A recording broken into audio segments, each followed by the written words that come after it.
साल 2026 के सबसे चर्चित और मच अवेटेड आईपीओ का इंतजार अब लगभग खत्म हो गया है, क्योंकि अब आखिरकार एसबीआई फंड्स मैनेजमेंट आईपीओ की सारी अहम जानकारी सामने आ चुकी है और इसे साल का अब तक का सबसे बड़ा आईपीओ माना जा रहा है। ऐसे में चाहे आप शेयर बाजार में नए हों या फिर पहले से ही निवेश करते हों, इस इशू की सारी डिटेल्स जानना आपके लिए बहुत इंपॉर्टेंट है। तो आखिर एसबीआई फंड्स मैनेजमेंट का आईपीओ कब खुलेगा, इसका प्राइस बैंड क्या तय किया गया है और रिटेल इन्वेस्टर्स को कम से कम कितना निवेश करना होगा, इन सभी सवालों के जवाब आज हम इस वीडियो में जानेंगे। नमस्कार, मैं हूं सलोनी त्यागी और आप देख रहे हैं जी बिजनेस। सबसे पहले जानते हैं कि आखिर एसबीआई फंड्स मैनेजमेंट जो है वो करती क्या है। अगर आपने कभी एसबीआई म्यूचुअल फंड की किसी स्कीम में निवेश किया है तो उस पूरे म्यूचुअल फंड बिजनेस को मैनेज एसबीआई फंड्स मैनेजमेंट ही करती है। आज ये भारत की सबसे बड़ी एसेट मैनेजमेंट कंपनी है। मार्च 2026 तक कंपनी करीबन 12.5 लाख करोड़ रुपीस का एयूएम संभाल रही थी और यही वजह है कि इस आईपीओ का इंतजार निवेशकों को काफी टाइम से था। अब बात करते हैं इस आईपीओ की सबसे अहम डिटेल्स की। एसबीआई फंड्स मैनेजमेंट का आईपीओ 14 जुलाई 2026 को सब्सक्रिप्शन के लिए खुलेगा और 16 जुलाई को बंद होगा। वहीं एंकर इन्वेस्टर्स इसके लिए 13 जुलाई को बोली लगाएंगे।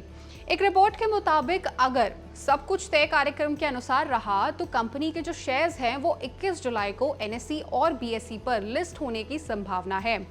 कंपनी ने आईपीओ का जो प्राइस बैंड है वो 545 से 574 रुपीस पर शेयर तय किया है। अब सवाल है कि अगर आप एक रिटेल इन्वेस्टर हैं तो आपको इसमें मिनिमम कितना इन्वेस्ट करना होगा। देखिए, आईपीओ का जो लॉट साइज है वो 26 शेयर है, यानी अगर आप अपर प्राइस बैंड यानी 574 रुपीस के हिसाब से आवेदन करते हैं तो एक लॉट खरीदने के लिए आपको करीबन 14,924 रुपए निवेश करने होंगे। अब बात करते हैं इस आईपीओ के साइज की। ये करीब 11,700 करोड़ रुपए का आईपीओ है और इसी वजह से इस साल 2026 का अब तक का सबसे बड़ा आईपीओ माना जा रहा है। लेकिन एक बहुत इंटरेस्टिंग बात यह है कि इस आईपीओ में कंपनी एक भी नया शेयर जारी नहीं कर रही है, यानी ये पूरी तरह से ऑफ सेल है। इसका मतलब आईपीओ से जो भी पैसा आएगा वो कंपनी के पास नहीं जाएगा, बल्कि अपने शेयर बेच रहे मौजूदा जो शेयर होल्डर्स हैं उनको मिलेगा। चलिए अब ये जान लेते हैं कि आखिर कौन कौन अपनी कितनी हिस्सेदारी इस आईपीओ में बेच रहा है। इस आईपीओ में एसबीआई अपनी 6.3% हिस्सेदारी बेच रहा है, जबकि उसका joint venture partner Amundi India holding अपनी 3.7% हिस्सेदारी बेच रहा है। यानी कुल मिलाकर 10% अराउंड हिस्सेदारी पब्लिक इन्वेस्टर्स के लिए अवेलेबल कराई जा रही है।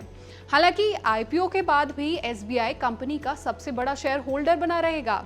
आपको बता दें कि कंपनी के एम्प्लॉयज के लिए एक बहुत अच्छी खबर है। जो भी एलिजिबल एम्प्लॉयज हैं उनको आईपीओ में 54 रुपीस पर शेयर का डिस्काउंट मिलेगा। यानी अगर आम निवेशक के लिए अपर प्राइस बैंड 574 रुपीस है तो कर्मचारी जो हैं वो इससे कम कीमत पर शेयर खरीद पाएंगे। अब सबसे इंपॉर्टेंट सवाल आता है कि आखिर इस आईपीओ को लेकर मार्केट में इतना बज़ क्यों है।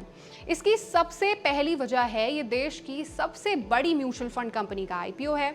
दूसरी वजह की अगर बात करें तो वो है अपर प्राइस बैंड यानी कि 574 रुपीस पर शेयर के हिसाब से कंपनी का total valuation 1.17 lakh crore rupees बैठता है।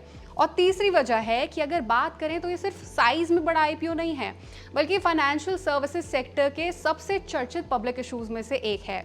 यही वजह है कि डोमेस्टिक इंस्टीट्यूशन से लेकर फॉरेन इन्वेस्टर्स तक हर किसी की नज़र इस आईपीओ पर टिकी है। कुछ मीडिया रिपोर्ट्स के मुताबिक आईपीओ खुलने से पहले ही एंकर बुक को लेकर भी अच्छी खासी दिलचस्पी है वो जो देखने को मिल रही है। Abu Dhabi investment authority, Singapore का जीआईसी और कई बड़े बड़े ग्लोबल इन्वेस्टर्स इसमें काफ़ी इंटरेस्ट दिखा चुके हैं। वहीं इस आईपीओ को मैनेज करने की जो जिम्मेदारी है वो भी कई दिग्गज मर्चेंट बैंकर्स को मिली है। इनमें Kotak Mahindra Capital, Axis Capital, BofA Securities India, HSBC Securities and Capital Markets India, ICICI Securities, JM Financial, Motilal Oswal Investment Advisers और SBI कैपिटल मार्केट्स जैसे नाम शामिल हैं। तो फिलहाल एसबीआई फंड्स मैनेजमेंट आईपीओ को लेकर लगभग सभी जो अहम जानकारियां हैं वो सामने आ चुकी हैं। अब देखना ये होगा कि निवेशक इस इशू को कैसा रिस्पॉन्स देते हैं और लिस्टिंग के दिन इसका प्रदर्शन कैसा रहता है। अगर आप इस आईपीओ में निवेश करने का प्लान बना रहे हैं, योजना बना रहे हैं, तो किसी भी तरह का फैसला लेने से पहले अपने फाइनेंशियल एडवाइजर से जरूर सलाह लें। वहीं इस आईपीओ को लेकर आपकी क्या राय है, इसके बारे में आपके क्या थॉट्स हैं, आप हमें कमेंट करके जरूर बताएं। और ऐसी ही और खबरों और अपडेट्स के लिए जुड़े रहिए हमारे साथ और देखते रहिए जी बिजनेस।